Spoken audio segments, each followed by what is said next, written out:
안녕하세요. 오늘도 이렇게 새벽에 깨워주신 하나님의 은혜 감사드리며 조영식 집사님의 기도로 새벽 기도를 시작하시겠습니다. 예, 하늘에 계신 아버지시여, 오늘도 저희들이 새로운 하루를 준비할 수 있도록 기도에 참석할 수 있도록 해주셔서 감사하옵나이다. 박종순 집사님께서 편찮으신데 회복될 수 있도록 하여 주시옵고, 교회 모든 분들이 영간의 강건함을 가질 수 있도록 허락하여 주옵소서. 성령 하나님의 인도하심 주차 아버지 여호와 하나님께 예수 그리스도의 이름 받들어 이 기도 올리옵나이다. 아멘. 네, 감사합니다. 오늘은 산상보훈 2장 팔복 중에서 네 번째 긍휼히 여기는 자는 복이 있나니라는 제목으로 말씀을 살펴보고 그것을 서로 나누도록 하겠습니다.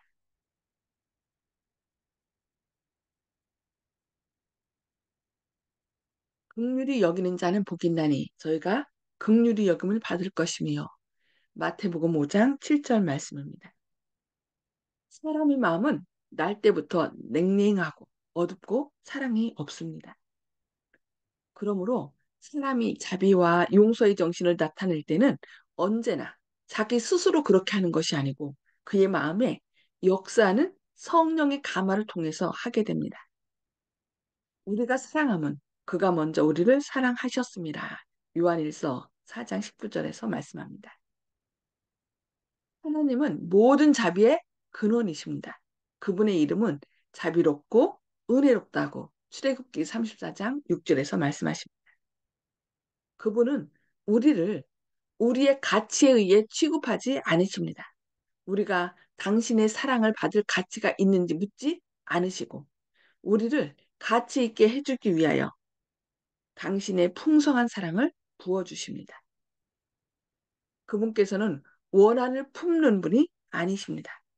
그분은 벌을 주려 하지 않으시고 부속하려 하십니다. 당신의 섭리를 따라 나타내시는 엄격함도 실은 완악한 자들의 구원을 위한 것입니다. 그분께서는 사람들의 고통을 씻어주시고 그들의 상처에 향유를 발라주고자 심히 갈망하십니다. 하나님께서 형벌 받을 자는 결단코 면제하지 않으신다고 출애굽기 34장 7절에 말씀하시는데 이것이 사실입니다. 그러나 그 죄는 제거해 주기를 원하십니다. 여기 형벌받을 자는 결단코 면제하지 않고 그런데 그 죄는 제거하기를 원하신다. 앞뒤 말이 좀 서로 어긋나는 것처럼 보이죠? 하나님께서는 우리를 죽음의 길로 이끄는 죄를 제거해 주시기를 원하십니다. 그러나 우리에게 뭘 주셨어요? 자유의지를 주셨죠. 그래서 자유의지를 주셨기에 죄를 제거해 주는 용서를 거절하여 회개하지 않는 자는 용서받지 못한다고 말씀하시는 것입니다. 그러니까 죄는 제거해 주기를 원하지만 그것을 거절하는 자, 그러니까 형벌받을 자는 뭐 하는 거예요? 그 용서를 거절하는 것입니다. 끝까지 그 용서를 거절하는 자는 결단코 면제하지 않고 그러니까 죄를 계속 움켜쥐고 그 길을 택했기 때문에 그 자유의지를 존중해 줘서 결국은 어디로 간다는 죽음의 길로 간다는 것입니다. 긍휼히 여기는 자는 신의 성품에 참여하는 자들입니다. 그러므로 그들 안에는 하나님의 자비로운 사랑이 나타납니다. 그래서 그 예수님을 믿지 않지만 사람들을 불쌍히 여는 사람 있잖아요. 그런 사람들은 결국 신의 성품에 참여하는 자들이에요. 그런 사람은 결국은 어떻게 될까요? 예수님의 사랑도 깨달아 알게 되겠죠. 무한한 사랑이신 하나님과 일치되는 마음을 가진 모든 사람은 남을 교화시키기 위해서는 힘을 쓰되 남을 정죄하지는 않습니다. 영혼 속에 거하시는 그리스도는 결코 마르지 않는 샘입니다.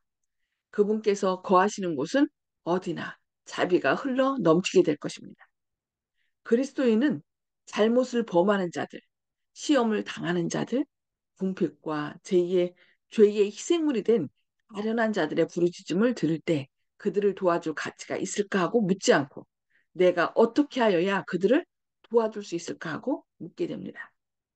그는 가장 가련하고 가장 비천한 사람들 속에서 그리스도께서 돌아가시면서까지 구원하려 하셨고 또 하나님께서 당신의 자녀들을 시켜 화목의 봉사를 하도록 하신 영혼들을 봅니다. 긍휼히 여기는 자는 불쌍한 자들, 고난 중에 있는 자들, 압박당하는 자들에게 동정을 보이는 사람들입니다. 욥은 다음과 같이 말합니다. 이는 내가 부르짖는 빈민과 도와줄 자 없는 부활을 건졌습니다. 망하게 된 자도 나를 위하여 복을 빌었으며 과부의 마음이 나를 인하여 기뻐 노래하였느니라. 내가 의로 옷을 삼아 입었으며 나의 공의는 도포와 면류관 같았었느니라. 나는 소경의 눈도 되고 절뚝발이의 발도 되고 빈궁한 자의 아비도 되며 생수한 자의 일을 사실하여 주었다고 욥기 29장 12절로 16절에서 말씀합니다. 자체가 고통스러운 투쟁이 되는 사람들이 많이 있습니다. 그들은 늘 부족을 느끼며 괴로워하고 불신을 나타냅니다. 자신들에게는 감사할 것이 아무것도 없다고 생각합니다. 계속 투쟁하는 고독한 많은 사람들에게 있어서 친절한 말과 동정의 표정과 감사의 표시는 마치 목마른 사람에게 생수 한 그릇과 같을 것입니다. 동정의 말 한마디, 친절한 행동 하나는 피곤한 어깨에 무겁게 지워져 있는 짐을 치워줄 것입니다. 따라서 사심이 없는 모든 친절한 말과 행동은 잃어버린 인류를 위한 그리스도의 사랑의 표현입니다. 긍휼히 여기는 자는 긍휼히 여김을 받을 것입니다. 구제를 좋아하는 자는 윤택하여질 것이요 남을 윤택하게 하는 자는 윤택하여지리라고 잠언 11장 25절에 말씀하고 있습니다. 다른 사람들의 유익을 위한 헌신적인 봉사의 생애에는 동정심을 가지는 데서 오는 만족스러운 평안, 즉 즐거운 만족이 있습니다. 영혼 속에 거하시고 사람의 생애에 뚜렷하게 나타나시는 성령은 딱딱한 마음을 부드럽게 하고 동정심과 자비심을 불러 일으켜줍니다. 그대는 심은 대로 거두게 될 것입니다. 내가 친절한 말을 하거나 또 다른 사람에게 동정심을 나타내면 결국 내가 어려움을 겪을 때 다른 사람이 나에게 그런 동정심을 나타내고 격려의 말을 하게 될 것입니다. 그래서 우리는 어떻게 돼요? 다른 사람이 어렵거나 힘든 가운데 있을 때 그들에게 친절한 말 한마디나 따뜻한 미소, 물 한 잔이라도 그들에게 동정을 나타내야 되겠습니다. 여기 시편 41편 1절로 3절에는 이렇게 말씀합니다. 빈약한 자를 권고하는 자가 복이 있으며 여호와께서 저를 보호하사 살게 하시리니 저가 세상에서 복을 받을 것이라. 주여 저를 그 원수의 뜻에 맡기지 마소서. 여호와께서 쇠약한 병상에서 저를 붙드시고 저의 병든 그 자리를 다 고쳐 펴시나이다. 라고 말씀합니다. 그러니까 우리가 연약한 자를 권고하고 그렇게 했을 때 그가 어려움을 겪을 때 하나님께서 그를 보호하시고 또 우리가 병에 걸렸을 때 다 고쳐 펴신다라고 얘기하는 것입니다. 그래서 우리가 다른 사람에게 동정을 나타냈을 때 우리가 어려움 가운데 있을 때는 우리가 도움을 받는 것을 여기 시편 41편 1절 3절에서 약속하고 있습니다. 하나님의 자녀들을 위한 봉사로 생애를 하나님께 바치는 자는 누구나 우주의 모든 자원을 마음대로 쓸 수 있는 분과 연결된다라고 이렇게 말씀합니다. 그의 생애는 변함없는 언약의 황금고리로서 하나님의 생애와 하나로 이어집니다. 주께서는 고통과 궁핍의 시간에 그를 잊지 않으실 것입니다. 이거는 하나님의 약속이죠. 나의 하나님이 그리스도 예수 안에서 영광 가운데 그 풍성한 대로 너희 모든 쓸 것을 채우시리라. 빌립보서 4장 19절에 말씀하고 있습니다. 하나님의 품성을 따라 다른 사람들에게 사랑을, 긍휼을 표현한 사람은 그가 어려운 가운데 있을 때 하나님께서 그를 일으켜 세우시고 우리의 그 모든 필요한 것을 채우신다라고 이렇게 약속하신 것입니다. 긍휼히 여기는 자는 가장 어려운 시간에 긍휼히 여기시는 구주의 자비 안에서 피난처를 찾게 되고 영원한 것처럼 영접받게 될 것이라고 말씀하고 있습니다.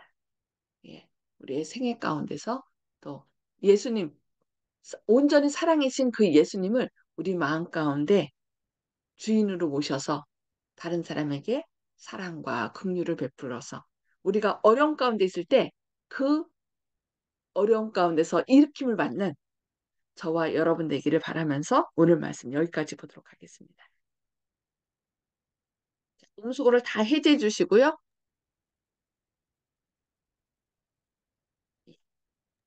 오늘 말씀을 통하여 하나님께서 우리에게 주시는 말씀, 또 결심의 말씀이 있으시면 서로 나눠주시기 바랍니다. 송수폭 집사님. 네,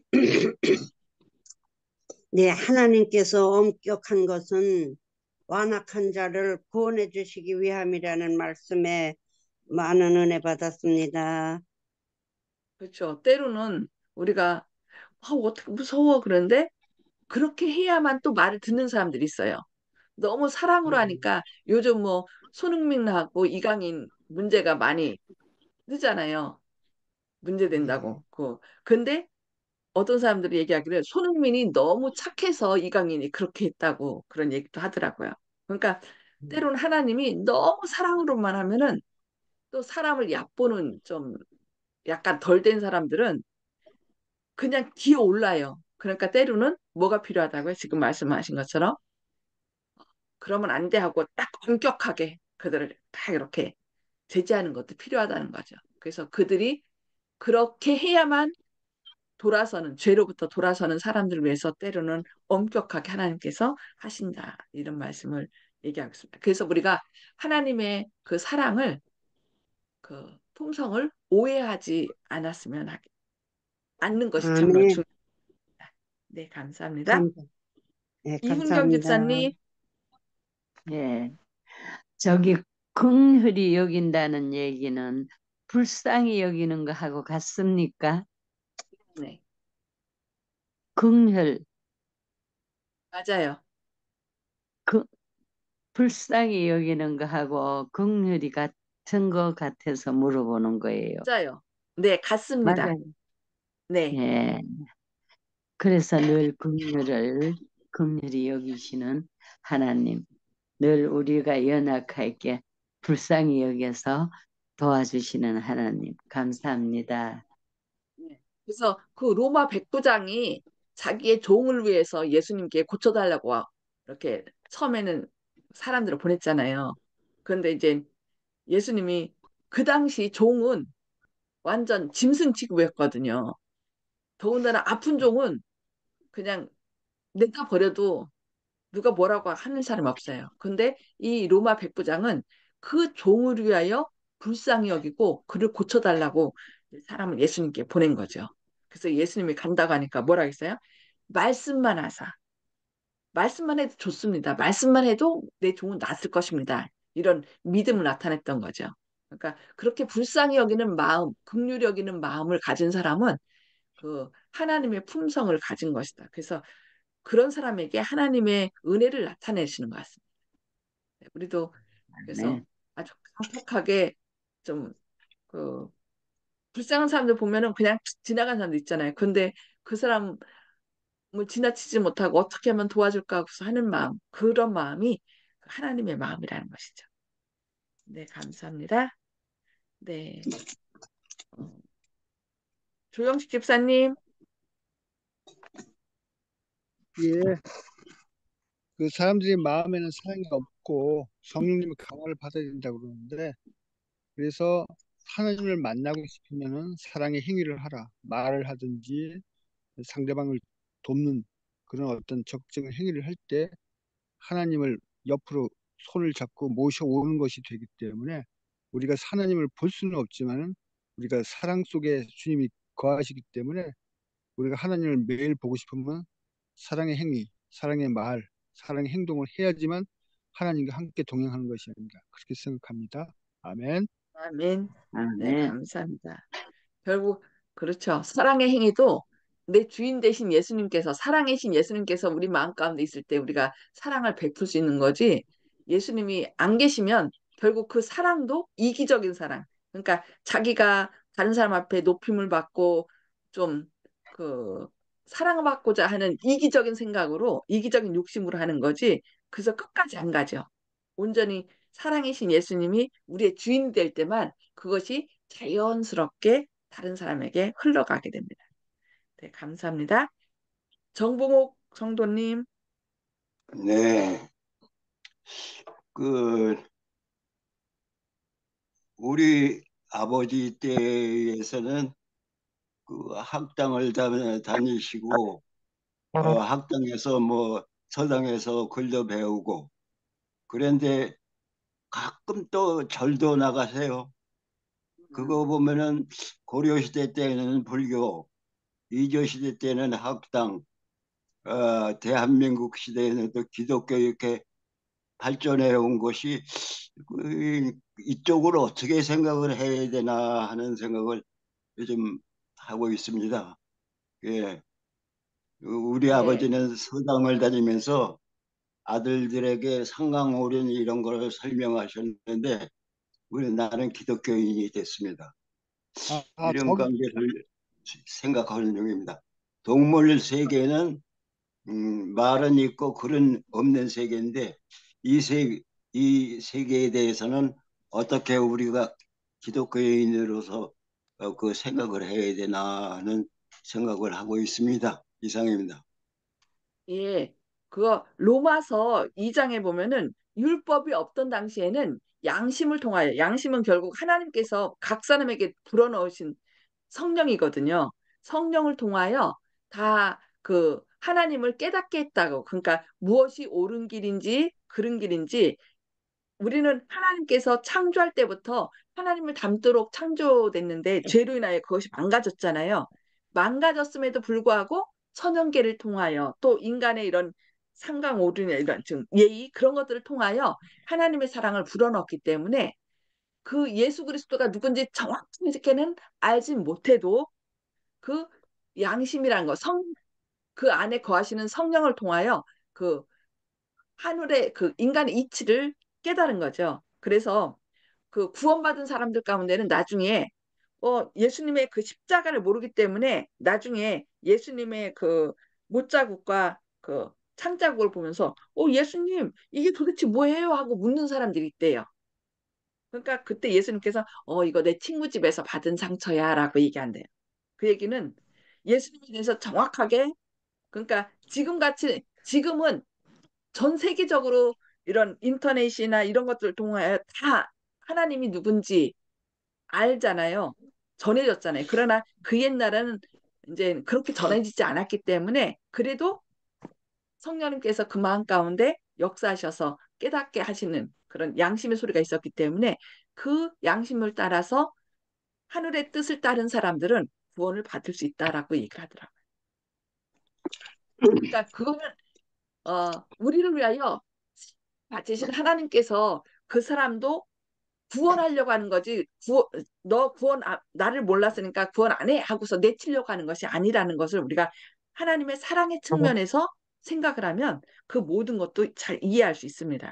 우리가 그 사람들을 어떻게 구원받을 수 있을까 없을까? 그거는 내 영역이 아니죠. 심판은 누구에게 달린 거예요?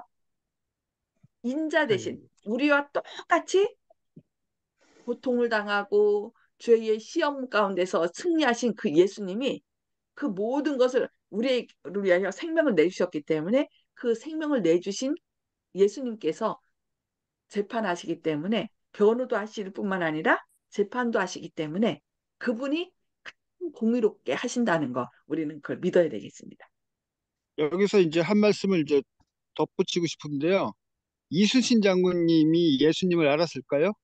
그런 얘기가 많이 인터넷에 있는데 이순신 장군이 노량해전에 참가하셔서 마지막 전투 치르시기 전에 천지 신명께 비셨거든요. 이 외적을 멸할 수만 있다면 죽어도 좋겠다고요.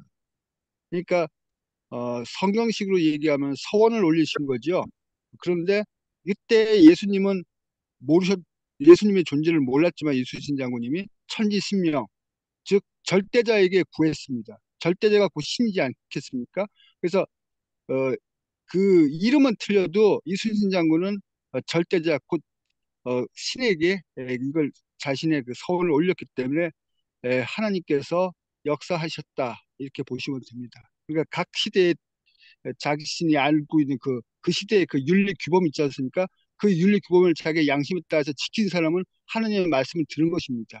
아멘. 아멘. 아멘. 또 경천애인이 나오잖아요. 하늘을 공경하고 사람을 사랑하는 거.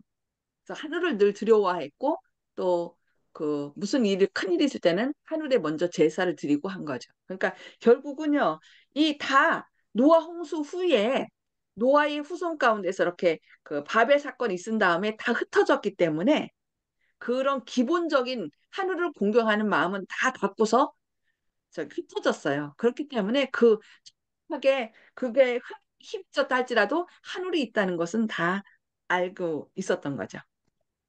네, 감사합니다. 네, 김진욱 성도님. 네, 긍휼히 여기는 자는 복이 있나니 그 예수님 말씀을 계속 듣다 보면 팔복도 그렇고 모든 말씀에 복이 있다 말씀을 많이 해주시는데 이게 그냥 누군가한테 뭘 베풀면 그게 자기한테도 돌아온다라는 그런 말 같습니다. 맞아요. 결국은 뭐 우리가 말할 때도 고운 말을 하면 고운 말이 나한테 오고 내가 욕을 하면 쌍욕이 오잖아요. 그것처럼 우리가 다른 사람에게 긍휼을 베푸면 내가 어려움 당할 때 결국 그 긍휼이 나한테 오고 나한테 오지 않으면 결국 누구한테 와요? 내 자손들에게 오더라고요. 그래서 결국은 다 심은 대로 거두는 것들을 이렇게 얘기하고 있습니다. 거기에 하나님의 예, 더 큰 긍휼이 사랑이 있는 거죠. 아멘. 네, 감사합니다. 예, 윤기석 장로님. 예, 저는 오늘 그 말씀 가운데 그 하나님은 사랑받을 가치가 있는지 묻지 않으시고 도와준다 이랬거든요. 근데 우리는 그렇지 않잖아요. 내가 저 사람을 도와주면 또 나한테는 또 뭐 어떻게 될 것인가 이런 것도 생각하고 그냥 인과응보처럼 나한테 잘해주는 사람한테는 잘해주고 못해주는 사람한테는 나도 못하고 이제 우리의 마음하고 하나님의 마음하고 많이 다르긴 한데요. 우리가 정말 진정한 하나님의 그 마음을 가졌으면 좋겠고요. 오늘 그 나오는 말 가운데 내용 가운데 동종의 말 한마디 이렇게 했는데 그걸 갖고 또 노래가 나온 것이 있거든요. 미안합니다. 고맙습니다. 사랑합니다. 뭐 이런 거 있잖아요. 하나님 안에서 행복하세요. 이렇게. 우리가 말이 중요한 것 같아요. 우리나라 말에도 말 한마디로 천명의 뜻도 갚을 수 있다 그러는데 우리가 다른 사람에게 친절한 말, 또 하나님 축복받으라는 말 이런 말 많이 했으면 좋겠습니다. 아멘. 예, 아멘. 감사합니다. 박정수 집사님 들어오셨네요. 또 어떻게 힘드신데 한 말려나 말씀 해주. 예. 아니요, 저 안 내용을 잘 몰라갖고 어, 그냥 알겠습니다. 말하기가 조금 그렇네요. 예. 네. 아프신 중에도 이렇게 들어와 주셔서 감사합니다. 하나님의 사랑과 은혜로 또 빨리 회복되시기를 기도합니다. 네. 아멘. 아멘, 하여튼 감사합니다. 가는 말이 고와야 오는 말이 곱다고 우리가 결국 내가 다른 사람에게 베푼 대로 결국 그렇게 삶에서 보니까 돌아오는 것 같아요. 그래서 우리가 사랑을 많이 베풀므로 그러니까 아까 좀 윤 장로님이 가치를 묻지 않았다고 그랬잖아요. 저 사람이 사랑받을 만한 가치가 있나 없나. 그러나 하나님은 그런 가치를 묻지 않고 로마서 5장에 보면은 우리가 연약할 때에 우리가 원수 되었을 때에 우리가 죄인 되었을 때에 주님의 사랑을 나타내었다라고 하거든요.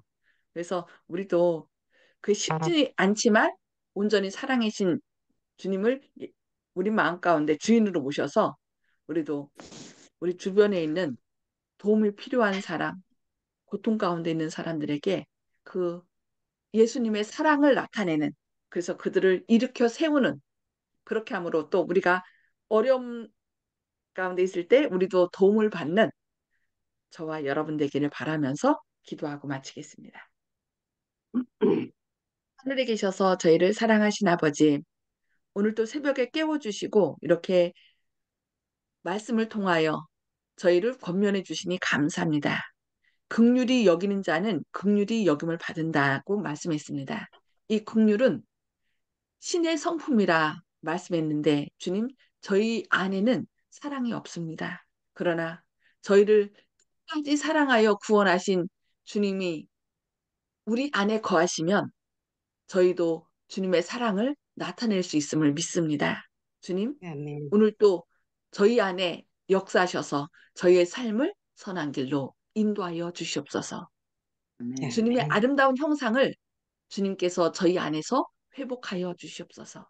그리하여 아멘. 점점 사랑이 메말라가는 이때에 주님의 사랑과 은혜를 나누는, 그리하여 우리 주변 사람들이 저희로 인하여 마음의 평안을 얻고 힘을 얻는 그런 하루가 되게 하여 주시옵소서. 또한 그렇게 아멘. 함으로 우리가 어려움 겪을 때 또 우리도 힘을 얻고 또 사랑을 받는 그런 삶이 되게 하여 주옵소서. 주님의 크신 사랑과 은혜가 함께 하시고 또 박 집사님 힘든 중에도 일으켜 주시니 감사합니다. 또 저희도 다른 사람들에게 사랑과 은혜를 나누는 행복한 하루 되게 하여 주옵길 바라오며 예수님의 이름으로 간절히 기도합니다. 아멘. 아멘. 아멘. 감사합니다. 오늘도 하나님의 사랑 안에서 힘을 내시는 하루 되시길 기도합니다. 감사합니다. 아멘.